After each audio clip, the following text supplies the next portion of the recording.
Bonjour à tous, je suis ravi de vous accueillir pour cette émission spéciale. Nous sommes à l'espace Encan, à La Rochelle, en direct pour le festival du film d'aventure. Alors, La Rochelle, pour les téléspectateurs de Montagne TV, évidemment, un lieu quelque peu inhabituel. Et pourtant c'est ici, à La Rochelle, que chaque année a lieu le festival du film d'aventure. Un festival qui, au fil des années, a gagné ses galons. C'est un des meilleurs festivals de France dans son domaine. C'est ses 10 ans cette année. Nous avons décidé sur Montagne TV d'y consacrer 2 émissions spéciales. Nous allons, avec vous, découvrir les coulisses de ce festival d'aventure, les films en compétition, les producteurs, les réalisateurs, les acteurs évidemment. Tout de suite, je vous propose de rejoindre celui qui va être mon partenaire pour ces 2 émissions, pour découvrir ces films justement et décrypter avec vous comment ils en sont arrivés là, comment ils ont réussi à produire ces films. Ce partenaire, c'est Bruno Perronnet. Bruno, bonjour. Bonjour Laurent. Bruno, on vous connaît bien sur Montagne TV, vous êtes l'un de nos réalisateurs fétiches depuis le début de la chaîne, on a fait des grands films ensemble. Vous êtes évidemment connu aussi pour être un spécialiste des conditions de tournage en milieu difficile, en milieu extrême. C'est ça, depuis quelques années déjà. Oui, ça va bien avec Montagne TV finalement. Oui, on s'est beaucoup promené ces dernières années un peu partout dans le monde sur les montagnes. Oui. Alors on va découvrir tous les deux pendant 2 émissions des réalisateurs, des producteurs, des acteurs, des films qui sont en compétition. Je vous propose qu'on démarre tout de suite avec le premier film et le premier invité que nous allons recevoir. Il s'agit de Eric Koning pour le film Nat & Co. Tout de suite, on regarde ensemble la bande-annonce de Nat & Co. Je suis Nathanaël Schaeffer, je suis un paraplégique et j'ai eu un accident de montagne il y a 6 ans maintenant. Après cet accident, j'ai recommencé à skier en ski assis donc, en station, et rapidement une bande de copains a proposé de m'emmener en rando, en petit roue. Et donc tout est parti de là, l'association Nat & Co. Le principe des tractages, c'est d'abord un groupe de copains qui avons envie de continuer à pratiquer de la montagne l'hiver avec Nathanaël. Ça fait longtemps que je me disais que je vais aller au Grand Paradis et il s'est trouvé qu'il a proposé le Grand Paradis. Pour faire de la randonnée, il faut s'organiser pour tracter Nathanaël à la montée. C'est pour ça qu'on a mis au point un système d'attelage. Ça montre que les mecs qui viennent en montagne, c'est pas seulement des gens qui font de la montagne pour aller braille sur Ski Tour parce qu'ils ont fait une 5.5. Eric Koning, bonjour. Bonjour. Ravi de vous avoir ici. On vient de voir les images, on sent déjà de très belles images, on sent une vraie passion et puis on sent évidemment, comme d'autres films, mais celui-là particulièrement, une vraie aventure humaine, une vraie chaîne de solidarité. Oui. Alors ce film, racontez-nous un petit peu comment il s'est fait, d'où vient l'idée? D'où vient l'idée? C'est Nicolas Héron, le réalisateur, qui fait partie des amis de Nathanaël et qui lui a proposé, après 2-3 années de tractage, de faire un film qui raconte son aventure. Or, Nathanaël, c'est quelqu'un d'assez discret, mais il a été d'accord quand même simplement pour donner de l'inspiration, pour inspirer courage aux autres gens qui sont, dans son cas, paraplégiques, donc dans un fauteuil.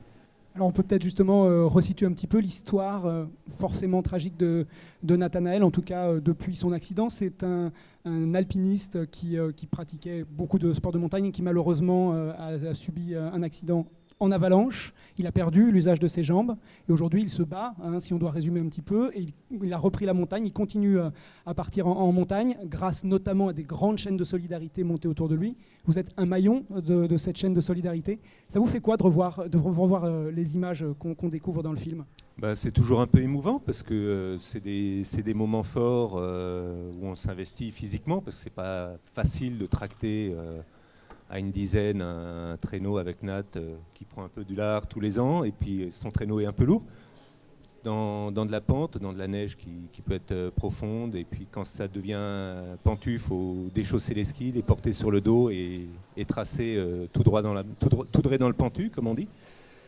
Donc c'est des moments forts et surtout c'est des moments de grosse solidarité dans l'attelage entre tous les tracteurs. Et avec Nat, qui est quelqu'un qui inspire un dynamisme et une joie de vivre phénoménale. Parce que c'est vrai que c'est assez impressionnant et le film le montre bien. C'est quelqu'un qui, avant toute autre chose, transmet réellement une grande passion et puis une énergie de vivre fantastique. C'est conforme au personnage. Oui, tout à fait. Nat, il est allé faire son voyage de noces dans l'Himalaya, faire du vélo sur les routes des piémonts de l'Himalaya. Là, pendant tout le mois de novembre, il est en Nouvelle-Zélande avec sa femme, faire du vélo avec sa femme et sa petite fille qui doit avoir 11 ou 12 mois. Donc, et en Nouvelle-Zélande, je ne crois pas qu'il fasse du plat. Et paraît que ça monte et ça descend pas mal. Donc il fait ça à la force des bras, avec ses petites manivelles. Parce que c'est vrai qu'en particulier le film, Nathan Coe raconte l'une des aventures qu'il a réussies. Il y en aura eu d'autres après, vous pourrez éventuellement nous en dire un mot. Mais c'est pas rien quand même, hein, on parle du Grand Paradis. Vous pouvez nous dire un petit peu de quoi il s'agit ? Alors, le Grand Paradis, c'est un sommet de un peu plus de 4000 mètres d'altitude en Italie, pas loin de la France, hein, c'est juste de l'autre côté de la Savoie. C'est un 4000 relativement facile quand on est tout seul sur ses skis en petit groupe. Un groupe un peu plus important, c'est toujours plus compliqué avec Nat, parce qu'il faut pouvoir démarrer les skis au pied de la voiture. Les refuges en haute montagne, c'est pas franchement des modèles d'accessibilité pour les handicapés. Le moindre accident de terrain devient vite un problème quand on a un attelage de 10-12 personnes. Donc faut trouver des gens qui soient capables à la fois d'être autonomes à 4000 et de donner un peu plus, de tirer l'équivalent de 10-15 kilos en moyenne par personne. Oui, alors, c'est pas évident, mais ça fait partie de l'apprentissage de toute la communauté autour de Nat. Là, on s'est lancé des défis de plus en plus difficiles. La saison dernière, on a été pendant une semaine faire les 4000 de Saas-Fee. Donc on a sorti 2 sommets à plus de 4000, le Rimfischhorn et l'Alpubel. Donc en fait, l'aventure continue et il ne s'arrête pas à un exploit. On pense forcément parmi la chaîne de solidarité, encore une fois, pour que le film existe, à ceux qui sont aussi derrière la caméra. Moi, ça m'intéresse forcément de savoir un petit peu comment ça s'est passé. Alors, ça courait partout. Comment ils ont fait pour nous ramener ces images qui, encore une fois, sont impressionnantes parce que toutes absolument magnifiques. Alors, faut savoir que Nicolas Héron, le réalisateur, c'est un grand compétiteur en ski alpinisme et en trail, course à pied. Il n'a peut-être pas tout à fait le niveau de Kylian Jornet, mais il doit être pas loin derrière. Donc lui, effectivement, il court dans un sens, dans l'autre. Il va monter sur le flanc en face pour une meilleure prise de vue, etc. Et il y a un autre Nicolas qui a fourni des images de son drone. Donc là aussi, c'est des images fantastiques dans le film. Et dans le prochain film, ce sera encore tout aussi chouette. Donc ouais, ça fait des images très sympas. Et ça n'interrompt pas du tout le tractage et le déroulement de la course. Oui, puis alors, Nicolas et puis Kylian, par rapport à Nicolas, il n'a pas de caméra quand il court. Eric, qu'est-ce qu'on peut souhaiter comme vie à ce film, Nathan Coe ? De faire des petits, parce que qu'on fasse des... Je pense qu'il aura un petit frère après l'aventure de cet hiver en Suisse. Et puis je lui souhaite qu'il en inspire d'autres aventures, pas obligatoirement à ski de rando et à tractage, mais d'autres aventures où il y a des valides et des handicapés qui fassent des trucs ensemble. Alors, qui ne seront peut-être pas des trucs extraordinaires pour les valides, mais qui seront des chouettes aventures humaines comme celles qu'on vit régulièrement tous les hivers par chez nous. Merci, en tout cas, merci Eric d'être venu. Merci de nous faire partager aussi des émotions comme celles qui sont présentes dans ce film. On lui souhaite une longue vie et beaucoup de réussite dans ce festival notamment. Mais Eric, à bientôt. On va passer nous à notre deuxième invité, le deuxième film et le deuxième invité. Donc l'invité c'est Eric Broisier pour le film, j'y arriverai jamais, sur le Grand Océan Blanc, excusez-moi. On regarde tout de suite la bande-annonce, vous allez voir, c'est impressionnant également.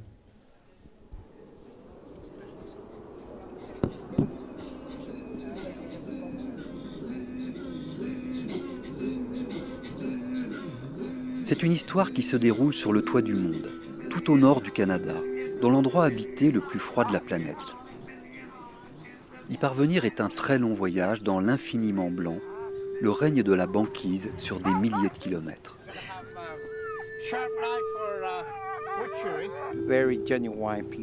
C'est aux côtés d'une communauté inuite, ballottée par l'histoire, que 2 étonnants voyageurs, amoureux de l'Arctique, France et Eric, ont décidé de vivre avec leurs filles, Léonie et Aurore. Dans un fjord immense, à 50 km du village, ils ont posé leur drôle de maison, Vagabond. Dans tout l'Arctique... Eric, pourquoi ? Moi, j'ai tout de suite envie, quand je vois la bande-annonce de votre film, déjà de vous demander pourquoi en termes de choix de vie déjà. Je suis obligé de raconter un petit peu l'histoire. Donc, en 2 mots, j'avais, après des études scientifiques, pas du tout envie de rester coincé dans un labo ou dans un bureau d'études. J'ai cherché un moyen pour continuer à travailler avec des scientifiques, mais faire que la partie terrain. Et puis c'est lors d'un hivernage aux îles Kerguelen, j'ai réalisé que pour aller dans les endroits inaccessibles, assouvir mon envie de découverte, avec un bateau, j'avais de fortes chances de pouvoir faire quelque chose. Ça a démarré en 99, ça fait 14 ans que ça dure. C'était au début une idée, mais j'avais aucune garantie. Et puis finalement, ça s'est bien passé. J'ai repris contact avec des labos pour qui j'avais travaillé. Ils m'ont fait confiance, ils sont revenus. C'est devenu une histoire donc, à deux avec France, que j'ai rencontré assez vite au début du projet. Et puis, de famille maintenant. L'équipage de Vagabond, c'est familial. Donc c'est que du bonus. Ça continue de fonctionner. En plus, on le partage en famille. Donc évidemment, c'est pas rose tous les jours, vous le devinez, mais c'est quand même une vie qu'on s'est inventée, qui nous convient, qu'on va essayer de faire durer le plus longtemps possible. Parce que je vais laisser Bruno continuer, mais il faut juste que tout le monde se replace quand même. La vie que vous avez avec vos deux enfants qui ont quel âge Alors, Léonie a 7 ans, bientôt 7 ans, Aurore a 4 ans. Voilà, donc 4 ans et 7 ans.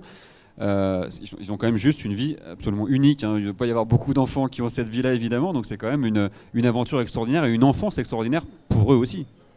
Ouais, alors elles ne s'en rendent pas compte parce qu'elles ont vécu cette vie-là depuis leur naissance. Elles ne sont pas nées à bord, mais presque. Et elles s'en rendront compte plus tard. Nous, on ne cherche pas du tout à les priver d'une vie sociale. On cherche d'ailleurs, avec les enfants qui grandissent, à se rapprocher un peu des communautés inuites. En ce moment, on est plutôt dans l'Arctique canadien, donc on se rapproche doucement de ces communautés.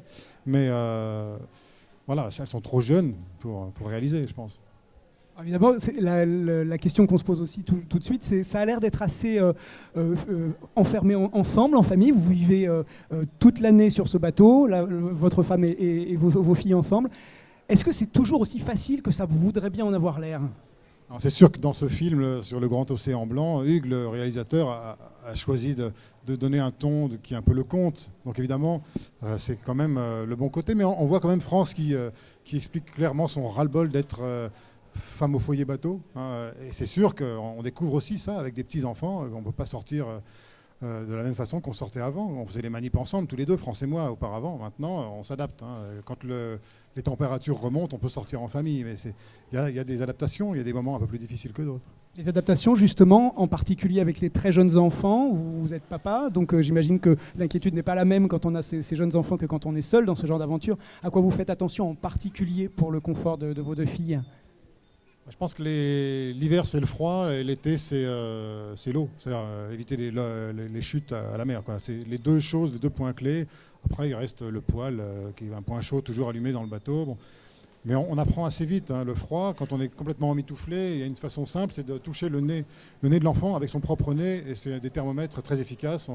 On sait tout de suite si l'enfant, parce que quand un petit enfant n'est pas capable de parler, on ne sait pas s'il a froid. On voit qu'il ralentit un peu. Bon.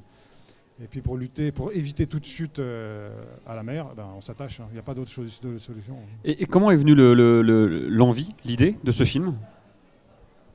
Alors régulièrement, on sent qu'on vit quelque chose de fort, on a envie de le partager avec vous, avec le public, et on va de temps en temps rencontrer un cinéaste, un réalisateur qui va avoir envie de raconter l'histoire. Moi-même, j'aime l'image, mais je ne me sens pas capable, disponible d'aller jusqu'au bout de la réalisation d'un documentaire comme ça. Donc c'est souvent une association. Nous, on fournit une grande partie des images, et puis un réalisateur va venir. Mais alors par contre, c'est souvent aussi une surprise, c'est-à-dire qu'on aime bien donner carte blanche pour que ça reste un film d'auteur. C'est vraiment le réalisateur qui va au bout de son projet. Et là, Hugues, il s'est fait plaisir. C'est le deuxième film qu'il réalise avec nous. Et bon, c'est vraiment sa patte, son film, même s'il y a un tiers des images qui sont les miennes. Mais ça se passe justement comment ? Alors, on entre dans les secrets un petit peu du film, c'est ça aussi qui est intéressant ici, ce festival, voir comment ces films sont faits. C'est la question qu'on se pose forcément. Il y a quelques images qui sont faites par vous, dites-vous. Et comment intervient le réalisateur sur ce genre d'aventure ? Il vous accompagne, il est là de temps en temps, comment ça se passe ? Alors, étant donné qu'on est quand même dans des endroits très difficiles d'accès, surtout très chers d'accès, Hugues n'est venu qu'une fois avec un preneur de son pendant 6 semaines. Donc c'est quand même relativement long, mais ça ne couvrait qu'une saison. Alors on avait choisi ensemble une saison où le tournage n'est pas trop difficile, pour pas qu'il souffre trop, c'est-à-dire où il ne fait pas trop froid, où il y avait pas mal d'activités, on était vraiment en pleine saison pour les manips, il y a eu le passage d'un scientifique. Bon. Mais après, c'est sûr que toute la nuit polaire, d'autres parties de navigation, et il n'était pas là, donc toutes les autres images sont les nôtres. Et en regardant le film, vous trouvez ça conforme à l'esprit que vous auriez voulu y avoir ? C'est toujours difficile de se voir soi-même, fait quelque part un peu mise en scène par le réalisateur. Ça correspond à ce que vous avez dans la tête ? Bon, je peux dire que ce film est quand même authentique, il nous ressemble vraiment. On sent la complicité qui s'est installée avec le temps, avec Hugues qui est devenu un ami, et on sent que la confidence est là. On oublie la caméra des fois, même dans des scènes très, très intimes finalement. Donc ça, pour moi, c'est une réussite. Alors il y a des choses que nous, on aurait bien aimé montrer, peut-être plus d'esthétique, peut-être plus l'aspect scientifique, bon, parce que c'est mon boulot aussi. Mais malgré tout, le choix, et puis on n'a que 52 minutes dans un format de documentaire traditionnel, donc voilà, il fallait bien faire des choix. Et l'avantage aussi, c'est d'avoir peut-être 2 jeunes acteurs, puisqu'on peut revenir sur eux, l'avantage d'avoir des enfants. Là, pour le coup, il n'y a pas de jeu, c'est vraiment de la spontanéité, c'est aussi forcément des bons personnages. Ils passent particulièrement bien à l'image dans le film, enfin, elles, vos filles. Et c'est vrai que ça aussi, ça doit être un bonheur de pouvoir voir ça. Ouais, on a même appris des choses sur Léonie. Elle avait été interviewée discrètement par le réalisateur, par l'opérateur, et on l'a entendu dire des choses qu'on n'avait pas entendues auparavant. Donc c'est chouette aussi de voir la complicité qu'il a réussi à avoir avec notre fille. Eric, je rappelle le titre, Sur le grand océan blanc, parce que je l'ai écorché tout à l'heure. On va souhaiter une longue vie à ce film. Alors, il est déjà bien parti, parce qu'il y a déjà plusieurs diffuseurs qui se sont engagés, télévision, nationale notamment. Donc vraiment, beaucoup de réussite, beaucoup de succès aussi pour le public. Je pense que c'est important pour vous aussi que le public, dans un festival, adhère à ce film. Donc c'est ce qu'on vous souhaite, on vous remercie d'être venu nous en parler, vraiment avec beaucoup de plaisir. C'est un vrai grand film, une vraie aventure humaine particulière et unique. Et voilà, donc Eric, on vous dit à bientôt. Nous, on va passer au 3e film et 3e invité, alors avec une petite particularité cette fois-ci, ils sont 2.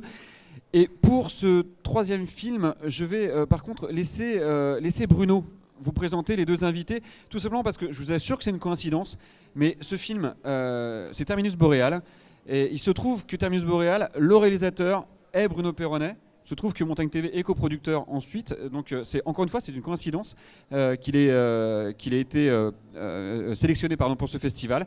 Mais en tout cas, c'est chose faite. Donc, Bruno, on va accueillir 2 acteurs du film, puisque tu en es le réalisateur. Donc, ces acteurs, je te laisse les appeler. Et puis, on va tout de suite, nous, regarder... Dis-nous déjà les invités. Alors on va retrouver Yann et Fanny, on était 6 pendant l'aventure, donc il y aura des absents, mais Yann et Fanny font partie effectivement de cette aventure, ils vont être là pour nous en parler. On va regarder tout de suite les images de la bande-annonce et on les retrouve.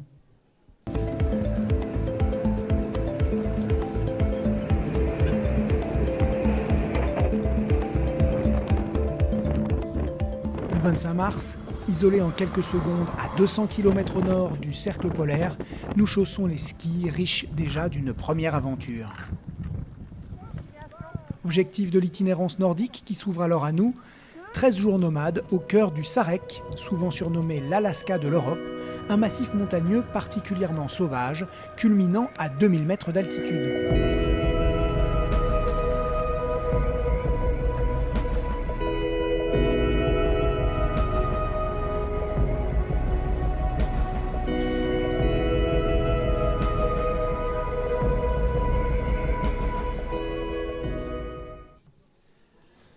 Voilà, Terminus Boreal, donc vous venez de découvrir les images. Alors je vous ai dit un film un tout petit peu particulier, en tout cas dans le cadre de cette émission, puisque le réalisateur, c'est mon consultant, c'est mon partenaire pour vous présenter l'émission. Et ça se trouve comme ça, encore une fois, c'est une coïncidence. Et on accueille donc Yann et Fanny qui faisaient partie de l'aventure. Alors je vais quand même commencer par le réalisateur sur le coup, et puis après il reprendra sa casquette de chroniqueur à mes côtés. Bruno, un film sur la mobilité douce. Je me souviens, on en a parlé il y a longtemps, c'était un projet qui t'intéressait depuis longtemps. D'où c'est venu déjà cette envie de faire ce film et de montrer qu'on pouvait se déplacer comme ça de façon différente dans le monde ?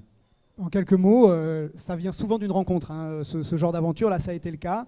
Avec Fanny, on s'est retrouvés sur un projet où on a accompagné un groupe de personnes handicapées en montagne. Elle m'a parlé de son idée, de la prochaine expédition qu'elle montait en Laponie. Elle m'a juste dit ces mots-là, mobilité douce. Je trouvais que c'était déjà rien que l'intitulé faisait rêver. Elle m'a expliqué un petit peu plus l'idée, c'est-à-dire partir loin avec des moyens de transport peu polluants pour aller découvrir des terres gelées. Donc c'était vraiment tout ce qui, moi, m'enthousiasmait. Il y avait forcément un film à faire, et avec Montagne TV, forcément, donc c'est parti de là. Oui, parce qu'on remet juste bien le thème pour que tout le monde comprenne. L'originalité, quand même, c'était que cette mobilité douce, tu viens d'en parler, mais on peut rentrer dans un peu plus de détails, c'était vraiment cette envie de se déplacer en en prêtant une attention particulière aux moyens que l'on prenait pour se déplacer. On a vraiment au cœur de cette aventure, et Yann et Fanny vont nous en parler plus précisément, mais cette idée de remettre le voyage en question et de se poser la question de pourquoi et comment on voyage, ce qu'on y met comme valeur. Donc l'idée, c'était un peu ça dans la mobilité douce. Je vais te demander à toi, Fanny, de nous expliquer qu'est-ce qu'il y a derrière ce terme. Voilà, donc mobilité douce, c'est se demander est-ce qu'on peut vivre une aventure lointaine sans forcément prendre l'avion. Aujourd'hui, quand on décide d'aller vivre une aventure à l'autre bout de l'Europe ou à l'autre bout du monde, voilà, on y va forcément, ou même près de chez nous, on y va des fois en avion. Et voilà, l'idée, c'est de se dire, est-ce que je peux faire ça autrement ? Est-ce que je peux pas vivre déjà un autre voyage dans mon accès à destination ? Est-ce que je peux faire autrement que l'avion ? Donc avec les copains, on a décidé d'aller en train en Laponie. On a pris notre atlas et on s'est dit on veut vivre une aventure dans le nord où c'est que les rails vont le plus loin possible en train, et on se retrouve au fin fond de la Laponie. On descend du train quasiment et on chausse les skis, et on a déjà vécu un véritable voyage avant même de commencer notre aventure.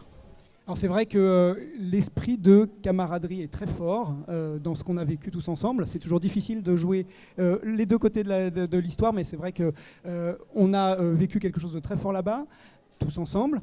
Yann, est-ce que tu crois que cet esprit fort qui se crée dans un groupe comme celui-là naît aussi de cette notion de mobilité douce, de prendre le temps ? Est-ce que ça fait partie aussi de ces valeurs qui portent les gens là-bas ? Alors vraiment oui, je pense que l'accès à destination y contribue beaucoup. Alors même si dans l'équipe, pour la majorité, on se connaissait de longue date, on partait confiant. C'est important sur une expérience aussi comme ça d'avoir un groupe qui est cohérent au départ et auquel Bruno, tu t'es vraiment bien intégré. Mais le fait d'avoir 2 jours pour regarder les cartes tous ensemble, pour se poser, pour couper du rythme, ou jusqu'à la veille du départ, on est encore dans notre boulot, ah oui, il faut que je finisse tel dossier avant de partir, c'est super parce qu'on prend le temps vraiment de se redécouvrir ensemble le groupe, de s'imaginer ensemble, de se refixer des objectifs et d'arriver serein sur le départ. Et ça, c'est formidable pour une expérience comme ça. Alors, je vous écoute, donc il y a vraiment quelque chose qui sort de très fort de ce film, évidemment. Il y a un objet, un objectif, une valeur très forte qu'on veut faire passer. Au-delà de ça, comment s'est passé le tournage ? Parce que c'est une aventure, en effet, que vous avez vécue. Par contre, vous l'avez vécue en étant filmé, en étant mis en scène par Bruno. Comment vous l'avez vécu tous d'ailleurs, Bruno, toi aussi y compris, comment vous l'avez vécu tous, comment ça se passe cette aventure que vous avez certainement dû faire aussi sans être filmé une fois, allez-y. Alors là, je parle en mon nom parce que c'est moi qui ai présenté à l'équipe. J'ai dit un jour aux copains, écoutez, on n'avait pas prévu de faire de film cette année, mais on part avec un caméraman. Bon, vous ne le connaissez pas, mais on va vivre une aventure en autonomie pendant 15 jours avec un caméraman. Est-ce que vous êtes d'accord ? J'ai des copains, ils sont super chouettes, ils ont dit ok, d'accord. Et on est parti avec Bruno, qu'on ne connaissait pas. On est arrivé en gare de Genève, il a commencé à nous faire traverser la gare. Il nous a fait faire des allers-retours dans la gare de Genève au moins 10 fois avec les poulkas sur les roulettes. On était tout transpirants. Je regardais les copains qui commençaient à faire des sourires crispés. Je fais oh punaise, ça va pas faire pendant 3 semaines d'expédition. Et puis en fin de compte, le tournage s'est très bien passé sur place. Et on est parti avec un caméraman et on est revenu avec un véritable ami. Et juste une chose, chapeau bas quand même pour Bruno, parce que des fois, le jour où c'est un petit peu dur, où la poulka, on sent qu'elle fait bien 40-50 kilos, où il y a du vent, où il fait froid, et Bruno, il a déjà pris de l'avance sur le côté pour nous filmer, bien aligné en file indienne. Il a enlevé ses gants, il est depuis 10 minutes allongé dans la neige, je suis en train de régler sa caméra, et ça, pas n'importe qui pourrait le faire, donc chapeau bas à Bruno pour ça.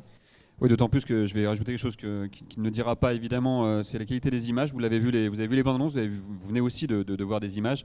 Il y a une qualité d'image qui est vraiment impressionnante et qui sublime évidemment le voyage que vous avez fait. Qu'est-ce qu'il en reste de ce film maintenant, de ce voyage en tout cas, pas du film qui va commencer sa vie maintenant, mais de ce voyage, de cette aventure ? Je prends juste la parole là-dessus parce que c'est vrai que ce que disaient Yann et Fanny tout à l'heure, et qui est tout à fait juste, c'est qu'on est parti à 5 amis plus un électron libre. Je crois qu'on est revenus vraiment tous amis, tous ensemble. Ce qu'il en reste très concrètement, on peut déjà faire un peu le teasing, c'est qu'on repart cette année pour une nouvelle aventure tous ensemble, avec un nouveau film à la clé, qui sera sur Montagne TV, certainement à l'automne prochain. Et ça veut dire réellement que ça a fonctionné parce qu'une expédition lointaine comme ça, tous ensemble, sous un tipi, pendant 15 jours, ça marche ou ça marche pas. Ça aurait très bien pu ne pas marcher et ça a marché mieux qu'on l'aurait, je crois, espéré. Aujourd'hui, on est tous copains et je crois que là, plus belle leçon de ce qu'on peut vivre comme ça dans des situations un peu extrêmes. C'est surtout ce qu'on arrive à créer d'humain entre nous tous. Et je crois que c'est vraiment ça, cet esprit, non ? Super, moi je vous remercie tous. On souhaite une longue vie, beaucoup de réussite à Terminus Boreal. En effet, encore une fois, c'est un très bel objectif, un très beau message, un très beau film, mais avec un vrai contenu, on le voit, en plus une suite. Donc merci d'avoir été avec nous. Bruno, nous, on va continuer demain, même endroit, même heure, pour une deuxième émission consacrée au festival du film d'aventure de La Rochelle. De nouveaux invités, de nouveaux films, de nouveaux extraits évidemment. On sera très heureux de vous y retrouver. J'aimerais bien par contre qu'on finisse cette émission en vous montrant encore une fois plein d'images qui sont magnifiques, que vous puissiez partir après cette émission avec plein de rêves dans la tête et plein d'envie de faire vous aussi des expéditions. On se quitte donc en images avec les films que nous avons reçus et dont nous avons parlé pendant cette émission. Je vous dis bonne soirée, bonne fin de journée et à demain. C'est une rando entre copains, comme je ferai une rando avec d'autres copains dans d'autres circonstances, sur d'autres montagnes. C'est ça qui me fait venir. La Tescro, tu vois, c'est la plus grande escroquerie du monde.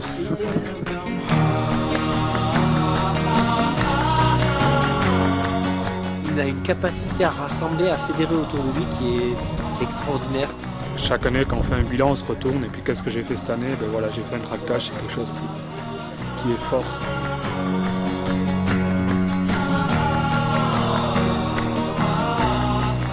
Il a reconstruit une autre façon de faire de la montagne.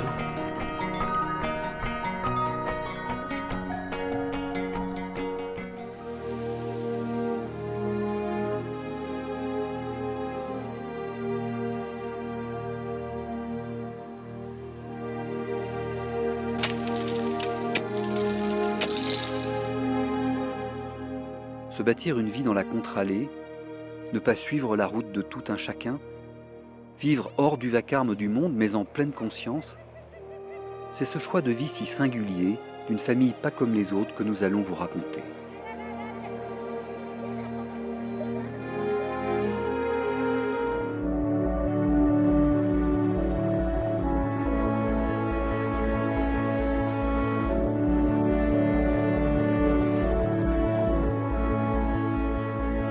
Notre itinérance s'étire sur plus de 115 km le long du chemin de migration Sami, peuple autochtone éleveur de rennes.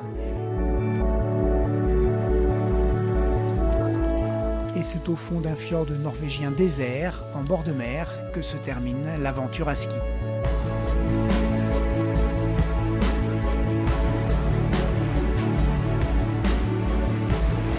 Répète, hein.